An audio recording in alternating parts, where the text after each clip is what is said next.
Yo, what's up, RGL? I am MadMega. This is Ghostbusters 2. Let's reset this here real quick. And we will get started real quick. Get our big logo real fast. Alright, and get started in 3, 2, 1, go! Alright. So, Ghostbusters 2, for anybody that might have played this as a kid, is... It's kind of a weird video game on the NES, I think. If you're like me and you're a Mega Man player, you're used to pressing A to jump and B to shoot, and that is not how this game works. You press A to shoot and B to jump. You run from the right to the left, where in just about every other game you're going left to right. You know, there's a lot of things that this game does that are just kind of weird, so, you know, it's just kind of strange. It is definitely a game. It is a game of all time.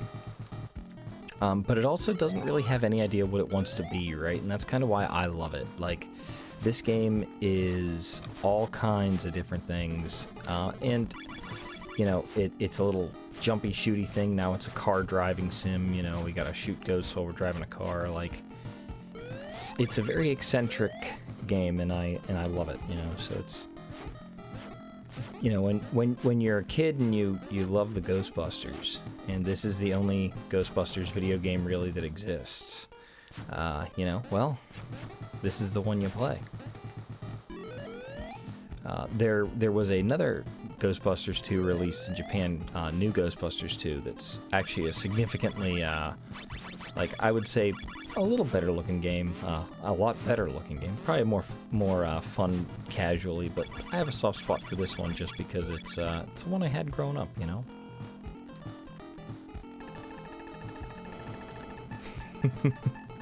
It really was made up against, like, everything that you would normally do in a video game. They're like, yeah, let's do it the opposite way this time.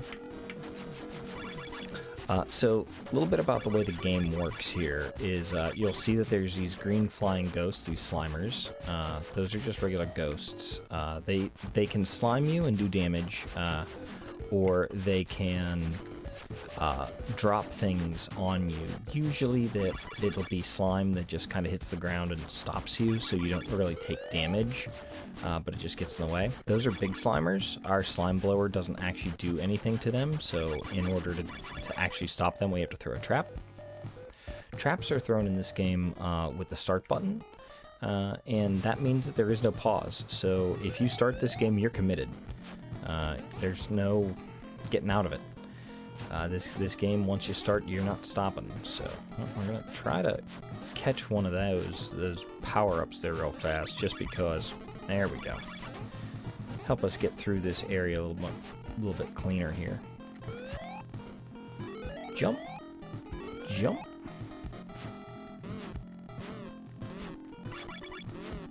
Oh my, we're just running into all of the slime in the Ecto 1 stages, aren't we, here? Alrighty. That's alright, we'll make it out of here. We'll survive.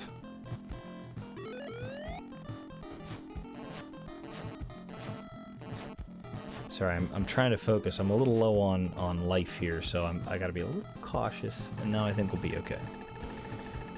Okay, so that was Central Park. That's the last we'll see of Ecto 1. And now we get to play as Spengler. So far we've seen Ray Stans.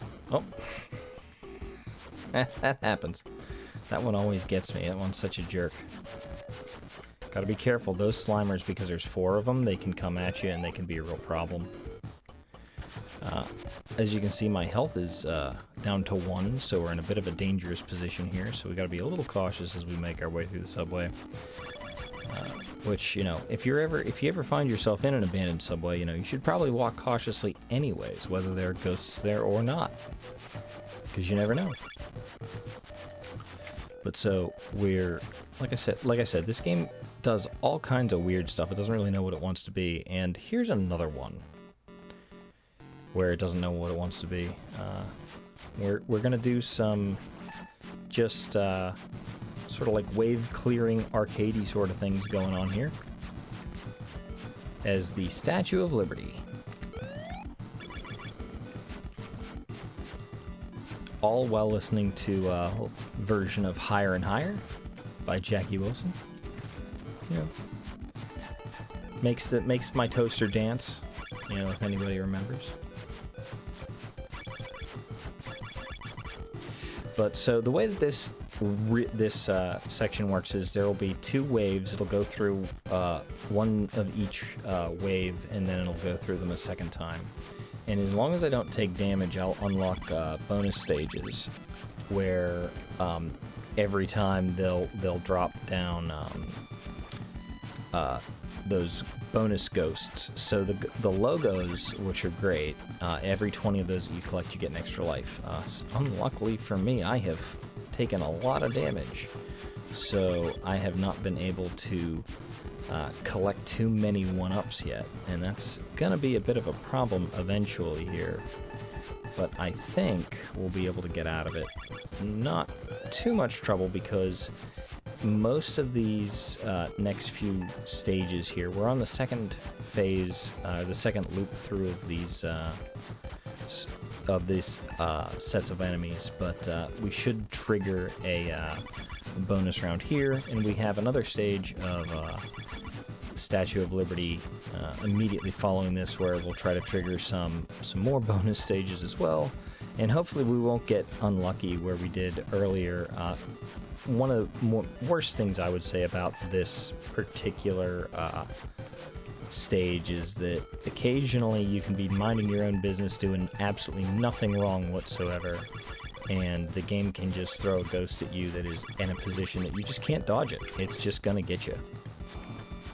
And there's really nothing you can do about it. Just throw that out there. Get away from me. Okie dokie. By midnight, New York shall be mine. Look at it. Look at it. Gets a little bit of the lip curl going on there. Okay, so if we shoot a bomb, and there are at least 3 enemies on the screen, it'll automatically wipe that round. So we try to use that in the speedrun to, you know, get through this stuff as quickly as we can. Unfortunately, you only really get so many of those bombs. You have to, like, manage when you use them.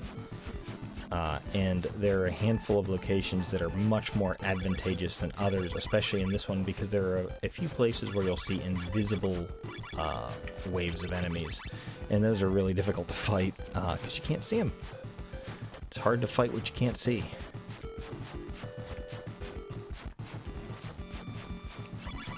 So let's see. Gonna Make sure we don't get hit by these as best we can. Alright, now we get a bonus round, which we're just going to try to walk into all of these. Now you see how there's some invisible enemies coming. No luck. And we were also slimed, so we won't get a bonus round out of this anyways, it looks like. So that's a negative on multiple rounds. Come here. Okay, good. You'll see how I can move my arm there.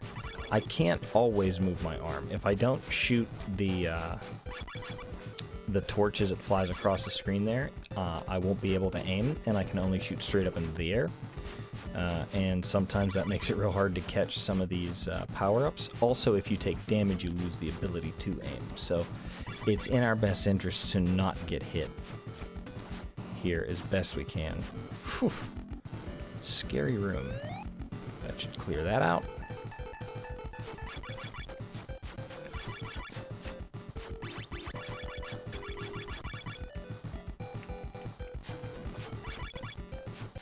Gotta be careful with these guys, because if you're shooting as they come up, you can actually kill them on their way up, and their hitboxes will actually just stay low.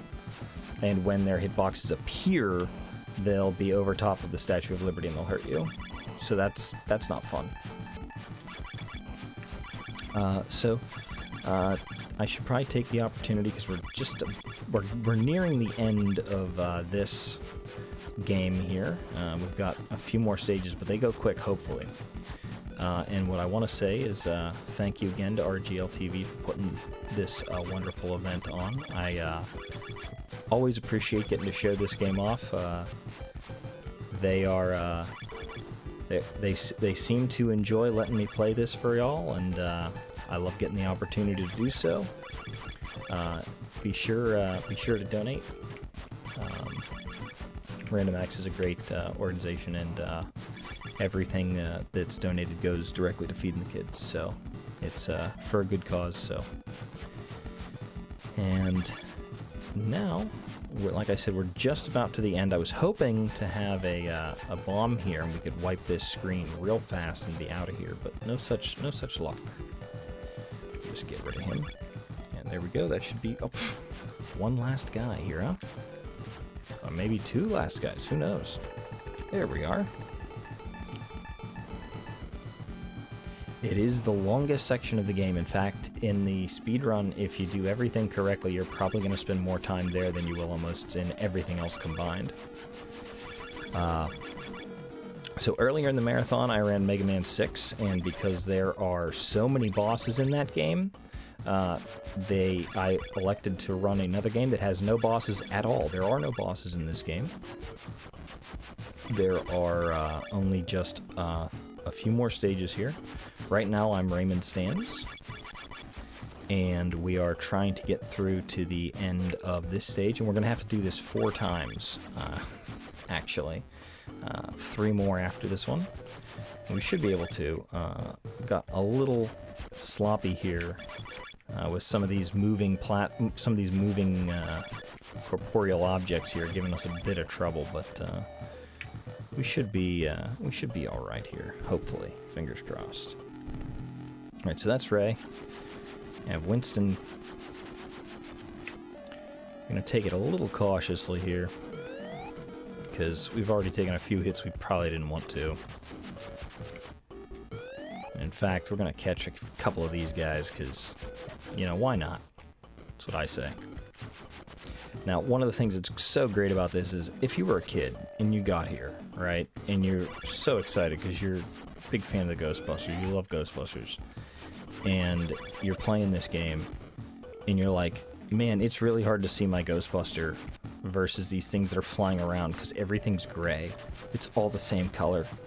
Why would they do this to me? I'm a poor young child. I just want to play a video game starring my favorite hero, my favorite science heroes, and all of the stuff is the same color. It's all the same color. It's impossible to see. That's okay. So now we got 2 of our Ghostbusters to Vigo, so things are going pretty well. You can see that spider there? That spider, he chases you. If you're in one of these stages where you're actually you know, moving a Ghostbuster, that spider is chasing you down. He's like the Terminator. He doesn't stop. He can't be reasoned with. He can't be bargained with. So if you've ever played this game, you've speedrun it. If you've beaten it, you have a time on the leaderboard because that spider makes sure you're not dilly-dallying. And like I said, you can't pause it. So you know you're moving. If you're playing the game, you're moving at speed. So we're just gonna catch a few of these things again, just again to be a little extra cautious. That's probably the last one up we'll be able to get. So from here on out, we have plenty of lives, assuming that we don't get unlucky. So as I'm gonna try not to talk it into existence. We are gonna catch this guy just to give us a little more space on the front end there. All right. All right. Last Ghostbuster, of course. If you were gonna guess what Ghostbuster is going to do the least amount of work in saving the day, if you said Peter Venkman, you would be, of course, correct. You know, it's not really a scientist, more like a game show host. But this is the final stage coming through here. Oh dear, it's a little. Let's see if we can maybe get him. Ha! Gotcha that time.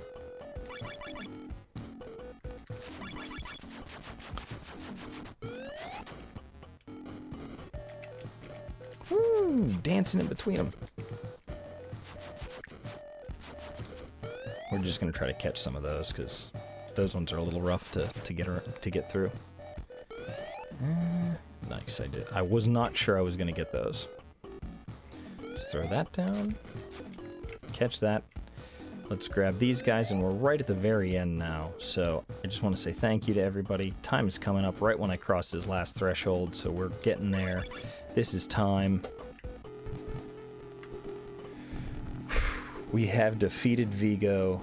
That's the end. Auld Lang Syne. Happy New Year, everybody. We've saved New York. Thank you, everybody. Be sure to donate. Thank you, RGL, for having me. And stick around. But that'll be all from me. Good night, and good luck.